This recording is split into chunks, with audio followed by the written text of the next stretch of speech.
Hi, everyone. Good to see you again, or good to talk to, I should say. I can't see you, but you can see me. Today, I have another friend of our podcast that we've featured multiple times over the years, and one of the most sort of esteemed, respected voices in healthcare marketing today. Yeah, I know. I'm making you feel embarrassed. I know. But Ed Bennett is like the real thing. Ed's been around a long time, and I mean, in the best possible way. So I keep stepping into it with Ed. But Ed, you've got such a great background. I'd love you just to share like kind of what you've done, what you're doing, Sure. all that'd be a good place to I, start. I, I appreciate that very nice intro. As you know what they say about the pioneers, they've got the arrows in their back. Yeah, And for so sure. I think that includes you and me.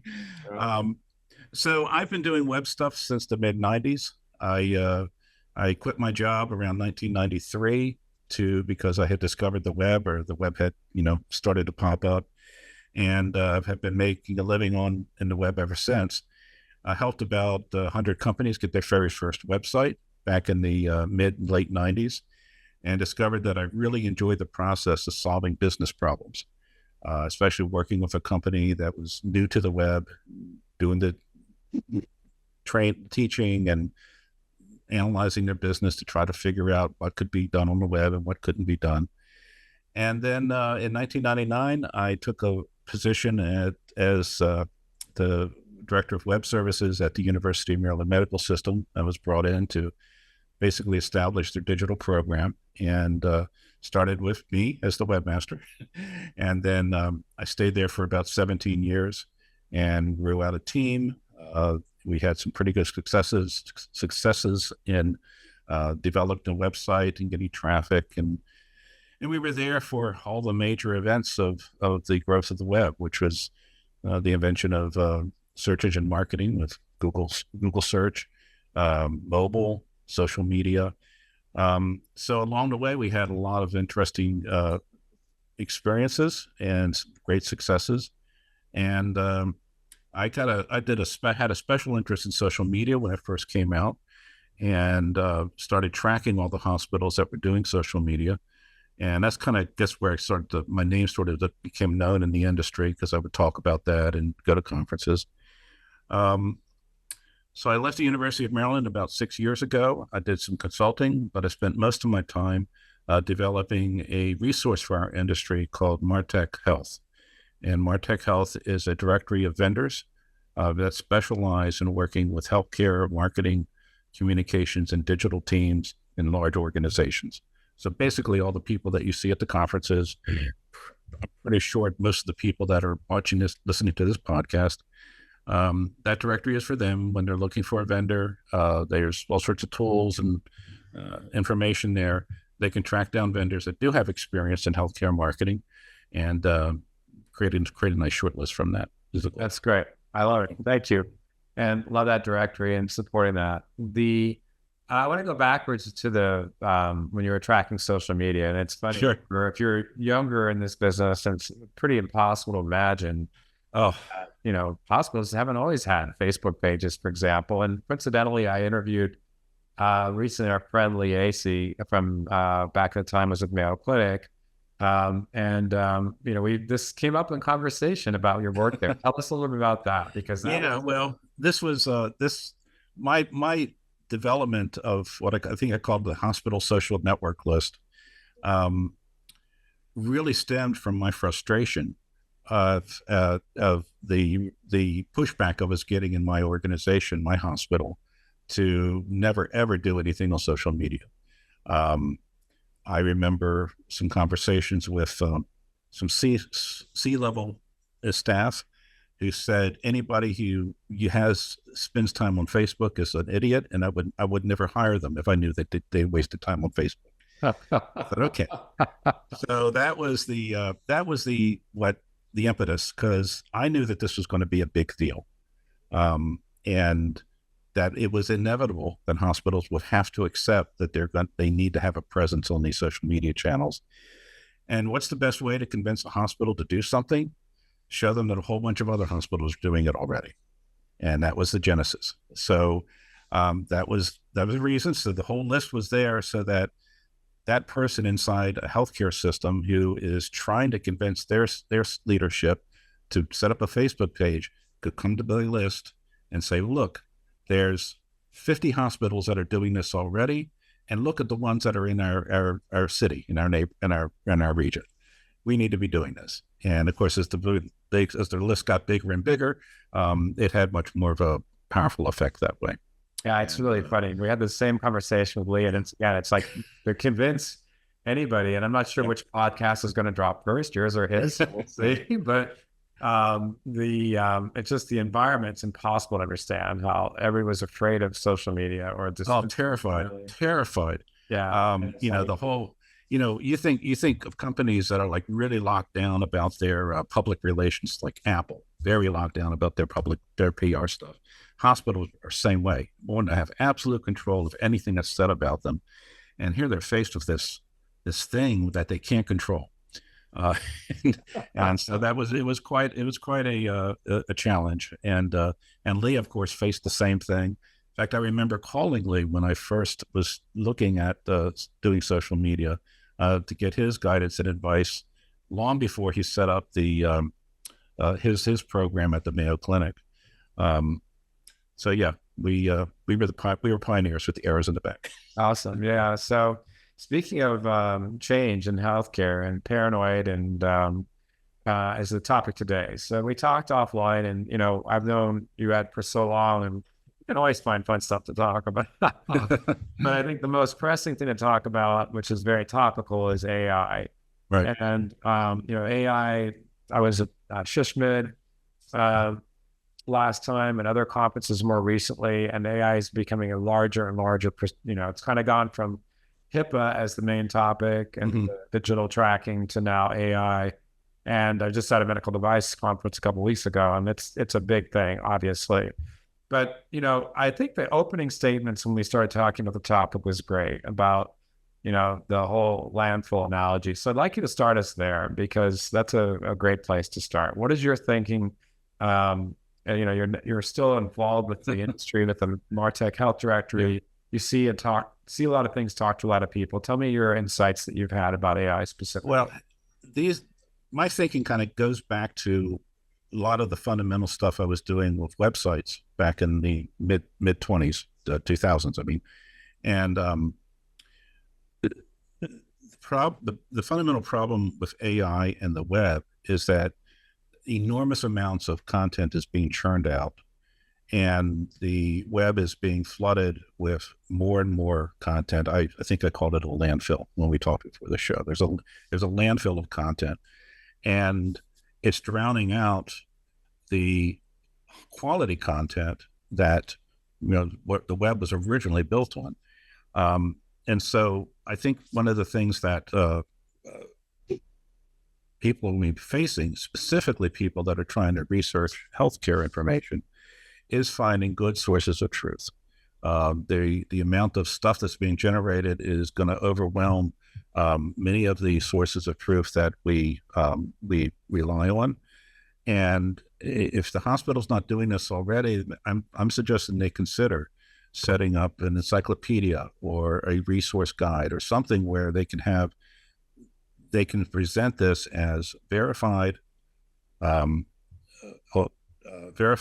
reliable information on whatever the medical condition is, and establishing that they have the expertise to answer your questions, and use that as a way of challenging the AI content that's flooding the space. I don't know how this will shake out. I still remember that Google was, at the very beginning, the AI stuff, Google was very emphatic that they would penalize content that they saw that was generated by AI, and they changed their tune very quickly. Now they say if it's good content, well, we don't care where it came from. I don't really rely too much on the reliability of the services you're using to make that judgment. And I think most people who are active on the web realize that Google is really not doing its job anymore anyway. You can't really use Google to do searches anymore. It's just so. So we may go back to where people will start thinking about, well, what are the organizations that I can rely on, and that have that's sort of I'm blanking on words today, um, authority in the space. And as if hospitals start to, if they can come up with ways of creating the content internally and showing that this is coming from people that know what they're talking about, I think that's going to put them in a good place. Yeah, so it's funny because we're in the process at this moment while we're recording this. A new algorithm change has been made or being made, and it's on a Richter scale, a 9. It's a big change. So it's interesting. There have been a couple of major algorithm changes and core updates over the last year. And a lot of the last one, I think most people in the industry agree it was supposed to be a helpful content update, but it wasn't helpful. Like the authorities that were out there was something at the bottom of the page or on page 3, and, sort of upstarts were on the top. And it feels like what I'm seeing preliminarily that it's beginning to write itself at least somewhat. Like I'm noticing some of our clients' content as well as ours, and others are showing back up. So the trend at this moment today feels like it's in the positive direction. But let's talk about that a little bit. So you've our listeners and you for sure have talked about EAT. Now it's EAT, right? So experience, expertise, authority, and trust. And, it's funny, I just was reading an article about the nuances between expertise and experience. And so the idea here is that experience could be a patient's experience, but expertise is having true expertise. Right. So in healthcare, I think you have all of these things, right? Mm-hmm. Yep. You mentioned the word authority a second ago. So let's talk about that. I feel like certainly, for example, I'm talking to a sales rep that wants to come and work for us because his former agency was doing just content marketing. They're getting killed by AI. So that's really a sign of the times. If that's all you have, Yep, it's tough when, at least in their case, they didn't have a broad enough differentiation and product mix to compete with the age of the avalanche of AI or the landfill, I think you said. So, you've been around hospitals. I think what's really great is your perspective. You've been doing this for as long as anybody on the web with hospitals. What makes a hospital unique in its ability to have this? Because I've always felt like, if you're, hold on one second. If you're Mayo or Cleveland Clinic, they have enormous brands. They have enormous marketing departments. But if you're in, Lawrence, Kansas or Poughkeepsie, New York, you're still authority on a local basis. So unless, setting aside the Mayos and the Clevelands for a minute, how can you develop, sort of localized authority? And how good do you think hospitals are? What kind of opportunity they have? And this is more broad than the internet stuff specifically, just in general. What are your thoughts from, what you've seen? Yeah, it's obviously the Hopkins and the Mayo Clinics of the world have the resources to do an enormous amount of fresh content, and they have. I think the power that the smaller places have is their knowledge of their market, their environment, and what are the needs of their patients or their customers in that area. And focusing on that and making sure that you have deep information that answers the questions that they have for their particular, whatever their particular needs are, is first of all, when they find you, they say, "Oh, I know that hospital. I drive past it on the way home. I see it. I know somebody who went there, or I know somebody who works there." That gives you the entry into being able to present your information. Now, there are some things that AI can do to make it easier in generating this content, but it does require good editing and good reviewing of it before you publish it. AI is excellent at listening to a conversation or reading something and summarizing it, or rewriting it into different levels of different kinds of formats. But it is not good at creating it from scratch. And so the AI used properly can be a sort of a multiplier of your efforts. If you're trying to pull together content and pull together an article, AI tools can help you in the creation of that. But it still has to be something that is reviewed by the authorities, reviewed by an editor, and make sure that it is matching the tone and the message that you're trying to get out. So there's some ways that these tools can be used, but the effort that you put in to make sure it is saying everything accurate is what's going to differentiate you from the other content. So that's a great point. And, we've used AI and do use AI like any agency needs to and should. And we're using it. In fact, we have AI Club once a month Okay. to talk about just like new applications, new ideas, new way of doing it. It's an internal call. Actually, we changed the name of it to AI and Innovation Club because it's not just limited to AI. Like, how can we take advantage of all the new tools that are out there? But, going to what you just said there a moment ago, I thought that was really important, having the authority. So, one idea that I'm curious if you have seen this, where you have, the editor internally managing the process, but bringing doctors in to bless the content. You've seen a lot of that in your past, whether it was AI content. Yes, definitely. When I worked I was running the web department at University of Maryland Medical System, and we had staff writers and we had an editor, and his title was editor.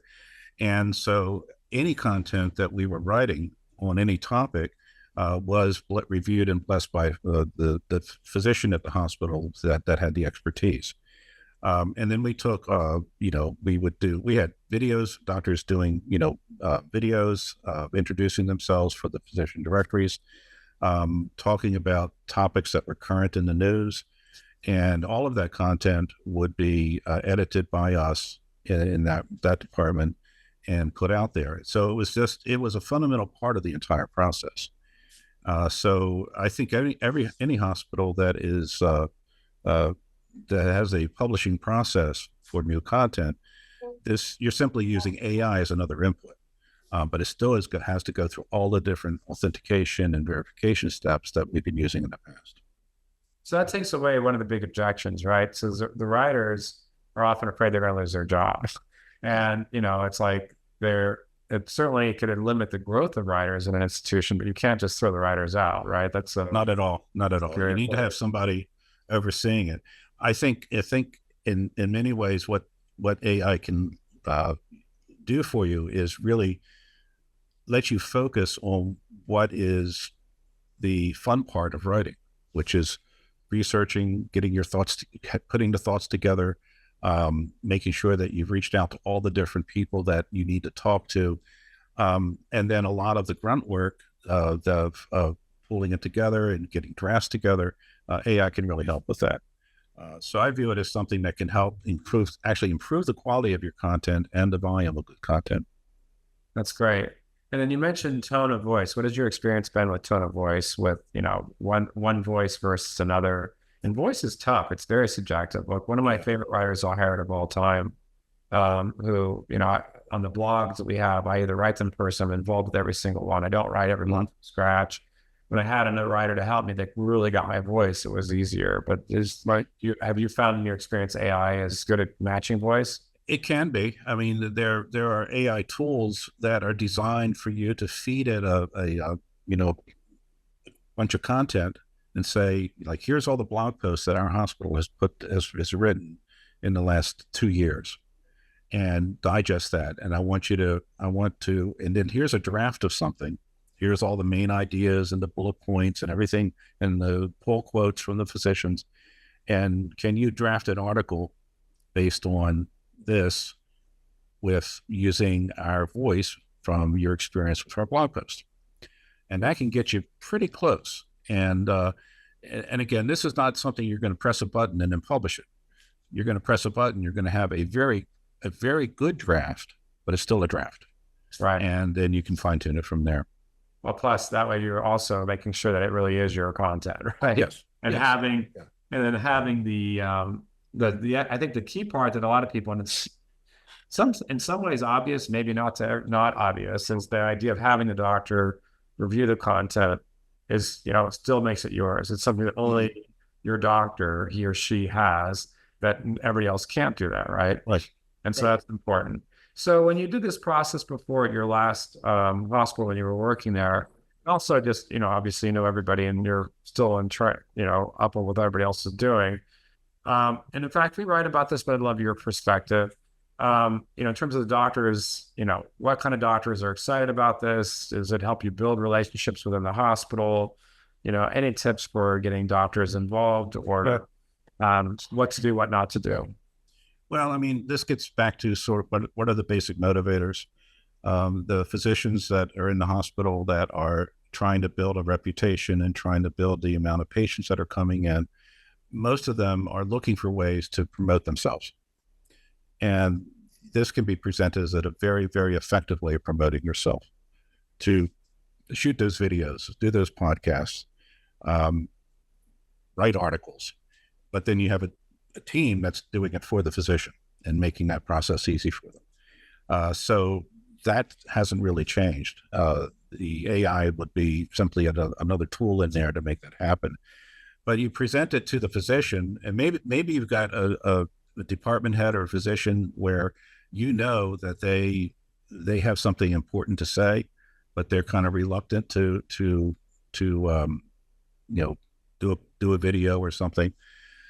I think then you just sort of have to work with them and show them the positive effect that these efforts have had for other physicians and his peers, and then try to make it as easy as possible for them to get started with it. So any other tips about the quality part of this to make it unique in the age of AI? Because, even beyond having the doctor approve it, what other things, if you were in charge and, a content team, how can we really, and so that could be, for example, you mentioned the community. So I'm thinking, if you're especially in a town where there's local environmental factors, like if you're in a coal mining town, that's going to be, easy to build. But any additional ideas, just love to hear any thoughts you have.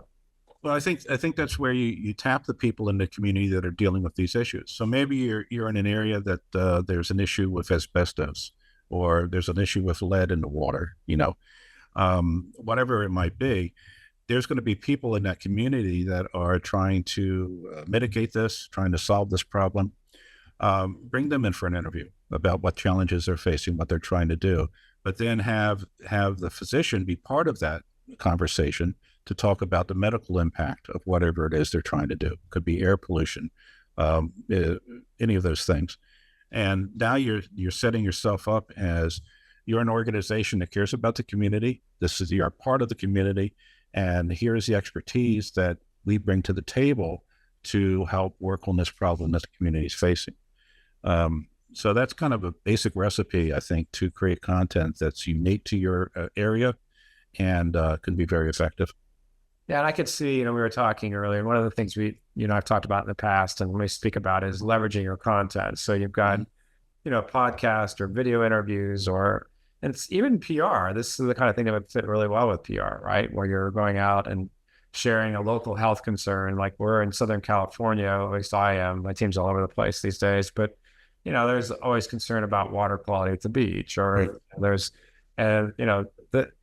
Southern California is so diverse. My daughter was asking me about a Chrome, like one of the few places still does Chrome. There's so many health related topics that Right. you can talk about.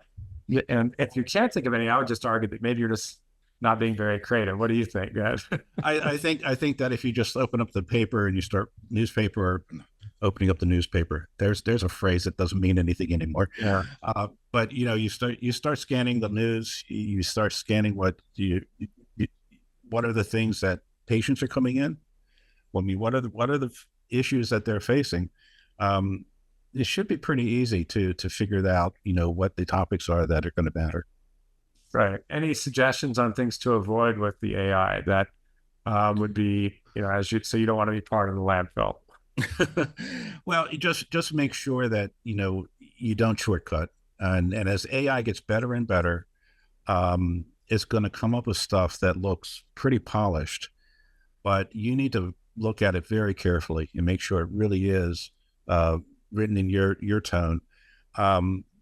I would actually not use AI to take it more than past a very, very rough draft. Yeah. It's a great way of organizing information. I would also structuring argue it. fact check, right? Right. Right. And then you got to fact check everything. Right. Yeah, I mean, especially here, because it's going to be easy for something to slip by. It just seems It's very easy. Yeah. it's like that seems plausible, and even the doctor doesn't catch. Like, wait a minute, that's not correct. You don't want to do that. Um, okay, cool. Any other final thoughts on this topic? This is it's interesting to see where it'll go. I think that, as always, there'll be winners and losers of this, and but we're on the same page philosophically for sure. It's a tool. It's not a savior. It's not a threat. It's a tool to be used as part of your process. And I think the idea of building local expertise, like, how can you argue against that? And Right. for sure, the community likes it, the doctors like it, the press likes it, everybody likes it. You want to give a quick plug for the MarTech directory? Sure. Anything else? Sure. Yeah. So MarTech.health is a free resource, and you don't even need a login. You can just go right there. And if you're inside a hospital and you're looking for vendors to help you with a big project, it's got over 40 different categories of services that these vendors offer, from very broad to very specific to healthcare. And there's well over 1,000 vendors in the directory, so that you can do searches and find out what they do. There's also many reviews from your peers that you can read to get a sense of what that vendor's like to work with. And yeah, it's a tool. It's there for people to use. And I think, and it's really the only one of its kind in our industry. Great. Hey, Ed, thanks for all you do, all you've done. Thank you. You having being on our podcast today. This was fun. I appreciate it. Thank you. Awesome. Thank you.